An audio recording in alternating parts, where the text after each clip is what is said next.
transmission all over again. It's a Groundhog Day. Yesterday, as you know, I came to California, minus the Torah. It was just a very tough, very difficult day. And I got home at midnight today, 6 a.m., 5:30 in the morning. I'm back in the airport. I'm back en route to California. I'm just waiting for a couple of people to join so I don't feel like I'm speaking to myself. Here we go. I have one person find what I do interesting. That's good. Out of 30,000 subscribers, one person find interesting what we do here at Ahavat Ammi. Well, here's what we do at Ahavat Ammi. As you can see, let me see if I can show it to you. I don't know if I can show it to you. I'll try. Look what is on my lap. What do you think is on my lap, right? You guessed it. It's the Torah. I came all the way home. I got home almost at midnight. And then I picked up the Torah. And now I'm heading back to Ontario. So today there was a curveball on this matter. I travel with so many Torahs, and you think they would know what is a Torah. But today I bought the Torah, and it's wrapped, and the guy says, we have to rip it apart. I start shouting at the guy, say, are you nuts? You're not ripping it. And you actually don't even lay finger on the Torah.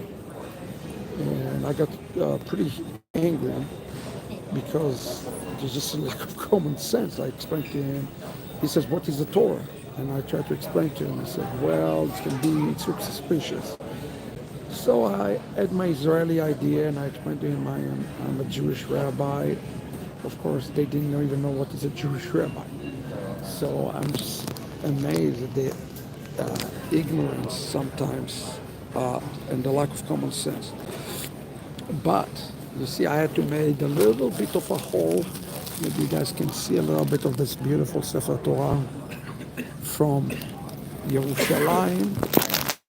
And Baruch Hashem, I got through security. And now I'm doing this all over again. I'm going to go to California. Please pray, no more problems. I think I have enough troubles for one year with this Torah revival. But you know, Gamzu Letova, I came yesterday, and the place we hold it, the event, I find out that they don't have internet. And I'm like, what's we going to do with all of you guys? It's Pesach, I'm in a conference, Torah revival, and we won't be able to transmit anything to you guys. And I was thinking, what would Yeshua do? What would the disciples do? When the place was jam-packed, what did they do? It said that they cut a hole through the roof, right? So yesterday I arrived with like no internet, and I knew that you guys are going to be very disappointed if we don't transmit to you. So I decided to cut a hole through the roof. I had 3 hours to go from Ontario to Pasadena to LAX and figure out the internet. How do you do it in 3 hours? I don't know. I don't ask me. You pray and you run. So I ran and I rented internet for you guys. This is how much we love you guys. Okay? And when we say support, you have to understand why. Because everything we do 100%. There is no 50% with us. No 75%. There's 100%. Only 100%. That's Kedusha. So I rented the internet. I got the internet done. We're stuck in the traffic. I don't know how I made it to the flight, even in LAX, arguably the worst airport in the world. But a couple of changes coming this weekend. So this weekend, I'm going to let all the youngsters lead the Shacharit. Noah, a couple of the California guys, Judah, Christopher, they're just awesome. So they're going to lead Shacharit. It's going to be amazing. I prepared a mind-blowing afternoon and morning Shabbat and today. But the one thing you need to be aware of, we are in the specific time, not central time. So that means that the broadcast all going shift. Tonight, it's not going to be 7 p.m. It's going to be on 9 p.m. I know it's late, but it's 7 here.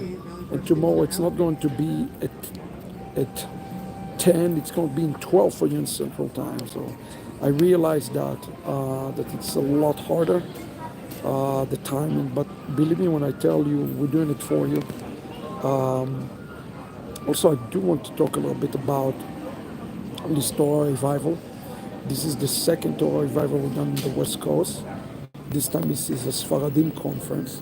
It's a Spanish-speaking community, so we're going to translate everything to English and Spanish, and I hope it will be a tremendous blessing for all of you.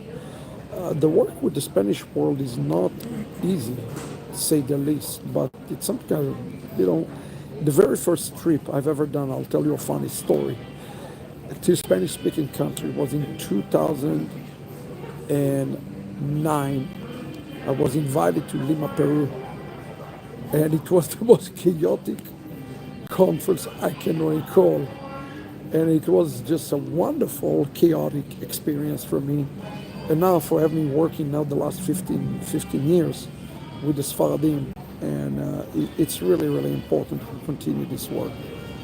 This particular Torah that we're bringing to them is amazing. Story is written in 1967 in honor of the 6 Days War, and it was used until recently in the synagogue, and now it's making a way here. So we're really, really happy to do it. This is exactly what you are supporting and contributing to. And if you heard the woes we had to go through, I was in such a level of sickness this week. Coming back from Germany, it's a miracle that I can do it today, because I couldn't even get out of bed.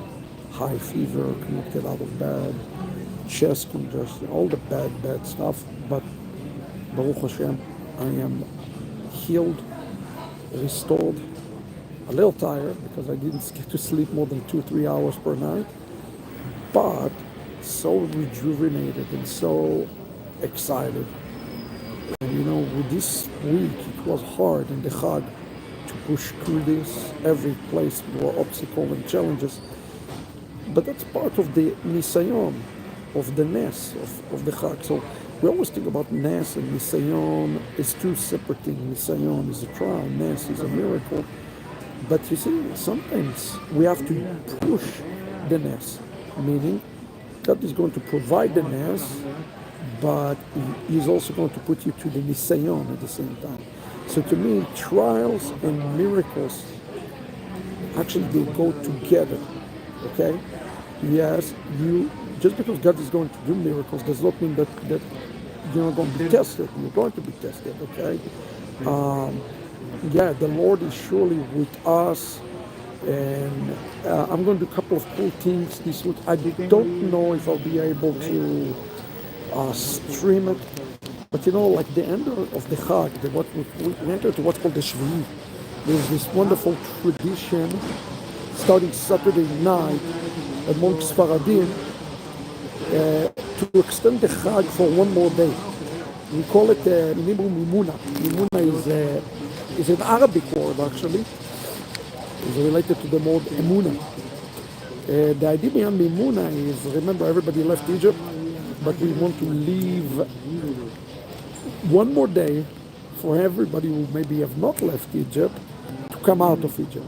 That's what the Mimuna is all about. So it's a festive day of a banquet. It's something the Sfaradim are doing, Moroccan Jews is specifically doing it, and they do a gigantic banquet and so forth. So we're going to do a Mimuna in kind of celebration. We're going to have our students. We're going to enjoy some good food, conclude the Chag, And then I'm going to do something I have not done in a long time. I don't think I have ever done it in the end of the Chag. Traditionally, on the seventh day of the Chag, you study the book of Shir HaShirim, the Song of Songs. And I'm going to do a study of Shir HaShirim. I don't know if I'll be able to live stream it, so don't count on it. But I might be able to do it. We'll see.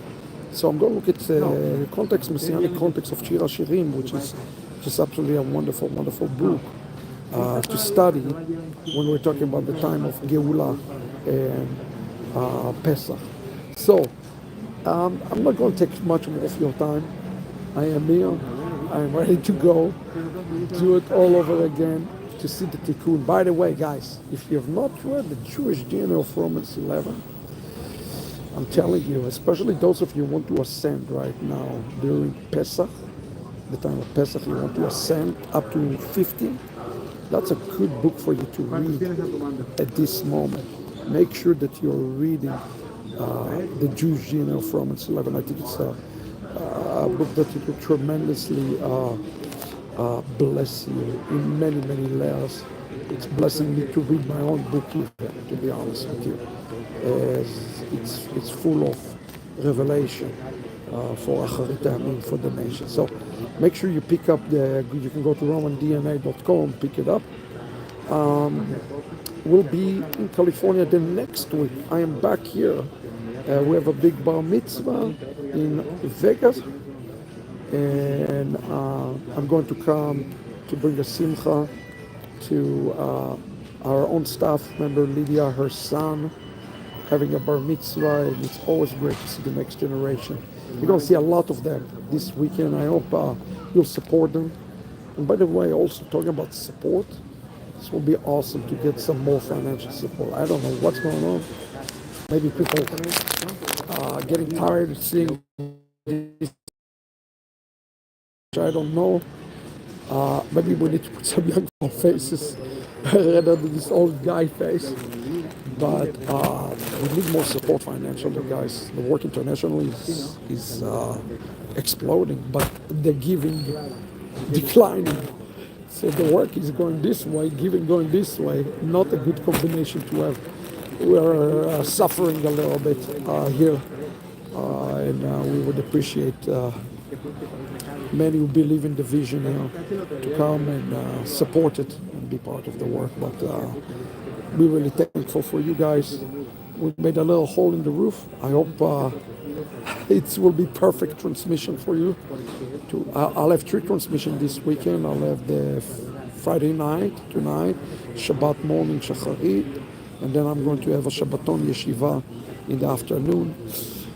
We're going to close Shabbat Shvi'i strong and enter into Mimuna, and hopefully we strengthen up as we counting the Omer for the next appointed time, which is Shavuot.